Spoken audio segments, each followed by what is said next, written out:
In 2001, Takeru Kobayashi pushed what many people had believed were our human physical limits. Kobayashi was a Japanese student struggling to pay his bills when he decided to join a friend and enter a hot dog eating contest. For an impoverished student, this is probably a good idea. It's definitely one way to fill your stomach rather than raiding your relatives' cupboards. However, weighing at 128 pounds and just under 5'7" in height, no one expected Kobayashi to have any chance at all of winning the competition. But Kobayashi decided to enter the contest and take it very seriously anyway.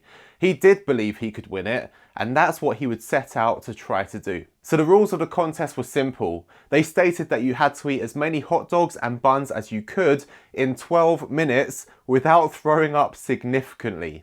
The only major variable is that you could drink whatever you wanted to. In an interview, Kobayashi explained how he decided to redefine the problem that he was trying to solve. While other competitors were wondering, how can I fit more hot dogs into my stomach?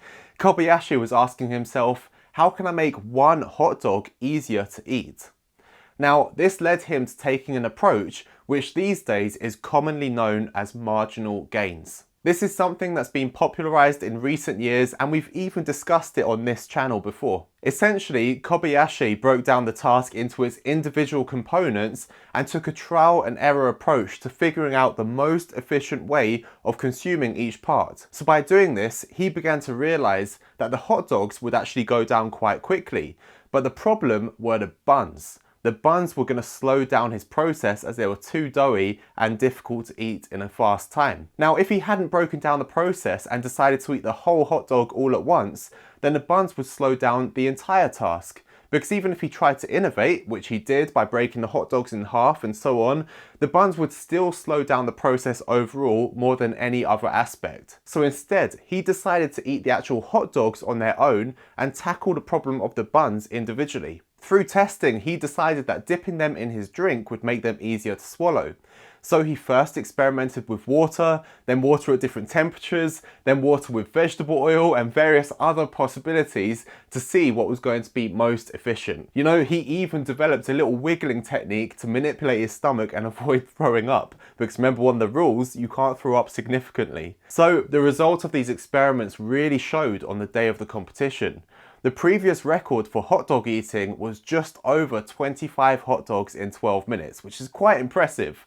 And this was a barrier that hadn't been broken for about 40 years.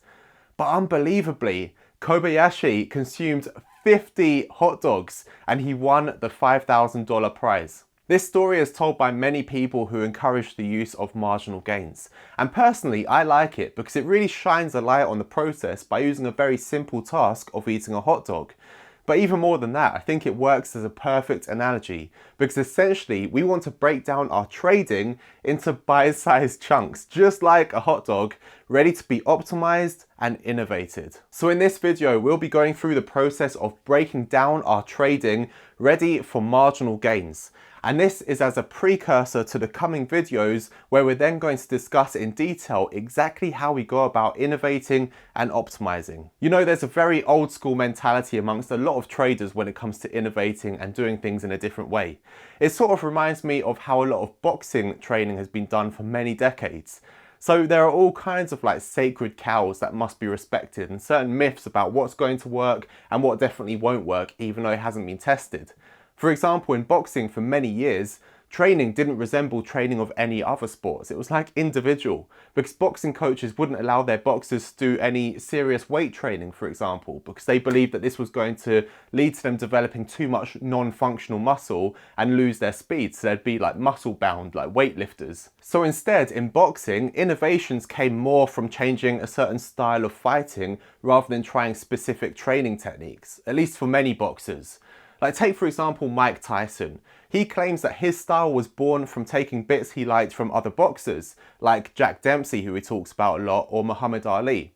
He would study the boxers and impersonate their styles until his own style was developed. Now this obviously does innovate to a certain extent, but it's still only taking things that already existed within the arena of boxing already. It's not really pushing the boundaries. Now this is similar to a lot of private traders and to a certain extent institutional traders, but not as much.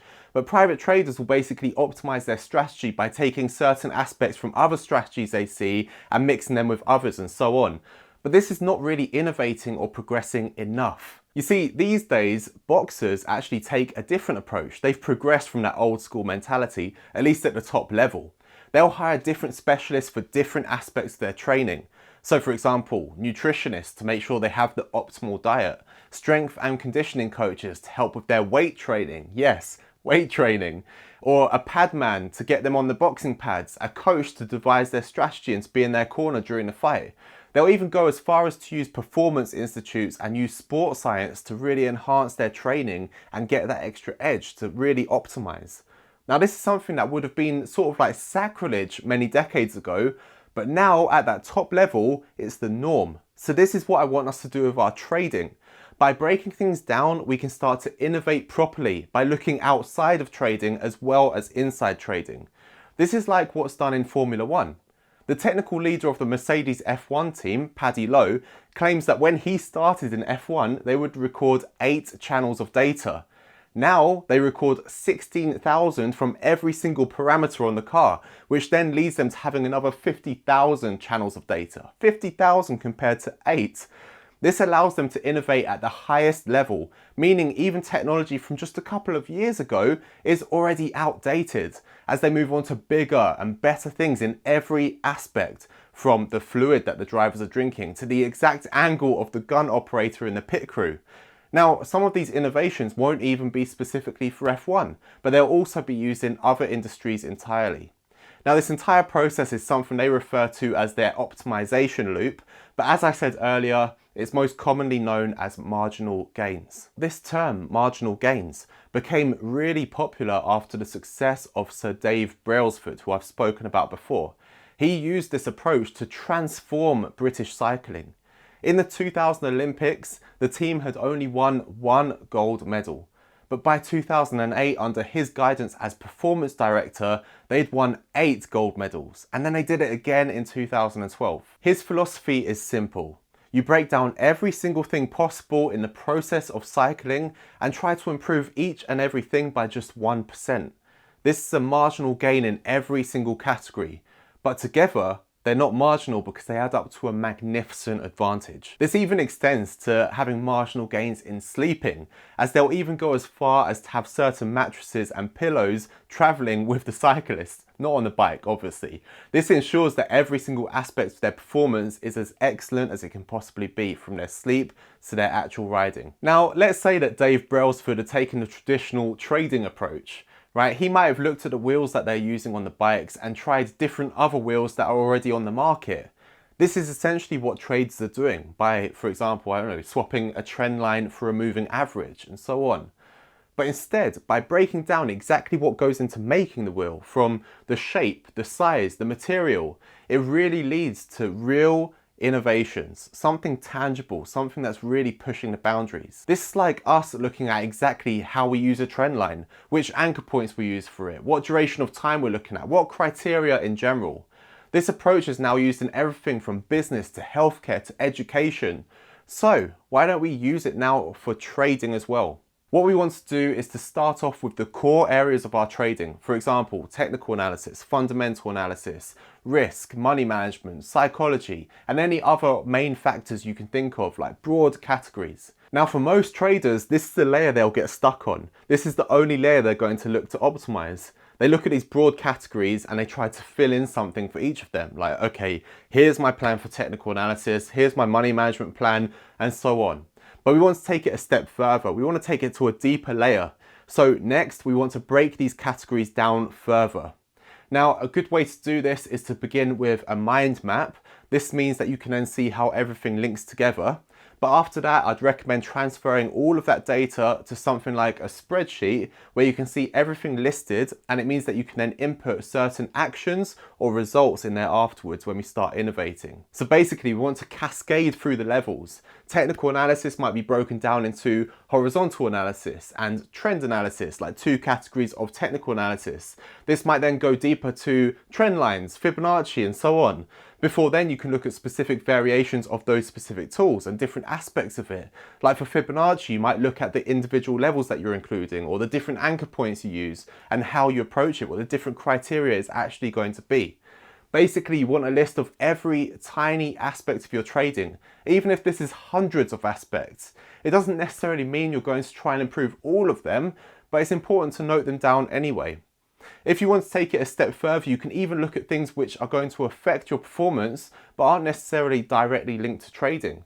Such as, for example, how much you sleep you get each night, what time you eat, what you eat, how much time you spend trading, even down to what type of mouse and what type of screen you're using. Now, it's going to sound a bit crazy and it's going to sound like it's a hell of a lot of things, and it's going to seem strange that we're innovating with all of these aspects in mind.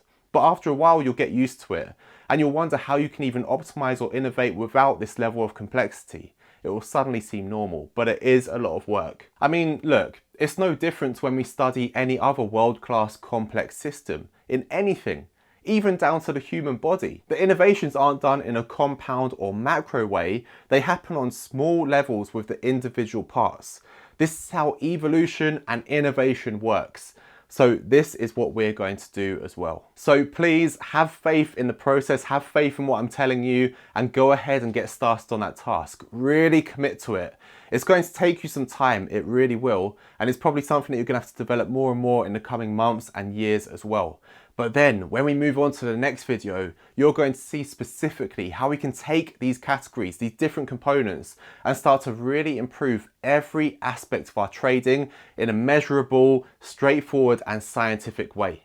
So take the mentality of a modern, successful business or world-class performer, and don't be stuck in the past with those old school boxing trainers not allowing weight training. Right? This is a new world with new capabilities at our disposal, so let's use them to our advantage. Let's not keep doing the same things over and over. So don't forget to subscribe so you don't miss the next videos, and leave a thumbs up if you like this one, and post a comment, let me know which part was your favorite or most insightful bit. That helps me to know what to bring you more of next time.